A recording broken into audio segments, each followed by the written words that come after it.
I was living inside a billionaire's house and he had absolutely no idea. I always stayed in his blind spot, just one step behind him at all times. I was so close that sometimes I even ate from the same plate as him. There were moments when I caught his wife looking straight at me. Sometimes we even kissed while he was holding her, completely unaware of what was happening behind his back. But deep down, he could feel that someone else was in the house. I had been living in other people's homes for a long time. I would find apartments whose owners had gone away, quietly sneak inside and stay there for a few days. But I never stole anything. Instead, I ate their food, took showers, and even slept in their beds. And before leaving, I always made sure the place looked perfect. Lastly, I would take photos of myself next to the family portraits. One day, I ended up in the luxurious house of a billionaire. At first, everything went as usual, but when I was calmly exploring the rooms, I missed a woman sitting in the dark corner. She had noticed me a long time ago, but she didn't scream or call the police. She just watched me in silence. But while I did some breathing exercises at night, she suddenly walked into the room. I panicked and didn't know what to do, but the next moment her phone rang. It was her husband. While I had some time, I quickly got dressed and headed for the door, but suddenly she cried out and dropped the phone. She looked at me as if she was begging me to stay, but I left anyway. However, later I regretted this decision and came back only to find her in tears. And just a few minutes later, her husband came home and started yelling at her. And when he was about to hit her, I decided to act. I picked up a golf club and started hitting golf balls. When the billionaire walked outside, I began sending them straight at him. One powerful shot knocked him off his feet. He crashed to the ground and screamed in pain. After that, we ran away together. Now the two of us lived the way I used to live alone. We moved from one empty apartment to another. But one day, we accidentally found a dead old man. He had died completely alone, so we decided to bury him ourselves, cleaned up the apartment, and stayed there for a while. But soon he quickly found us, and the police decided that I was the one who had killed him. When they checked my camera, found dozens of photos from other people's homes. To them, that was enough proof that I was dangerous. Her husband took her back, and I was sent to prison. But little did they know, I was only getting started. I started learning a skill of invisibility. Every day, I trained myself to stay in the guard's blind spot. At first, I kept getting caught and badly beaten.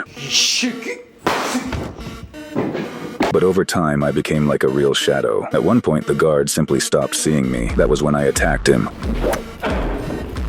locked him inside the cell, and escaped. I did it for only one reason: to see the woman I was willing to become invisible for.